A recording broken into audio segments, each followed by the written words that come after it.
Today, I'm going to show you how to make the most delicious French crepes at home.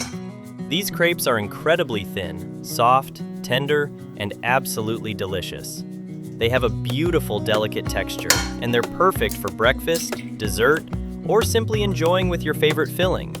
The best part is that this recipe is very easy to make. You don't need any complicated ingredients or special cooking skills. With just a few simple ingredients and a little time, you can make a whole stack of beautiful homemade crepes. But there's one important trick that makes these crepes especially soft, tender, and delicious. It's a very simple step, but it can make a big difference in the final texture of your crepes. Once you try this method, you may never want to make them the usual way again.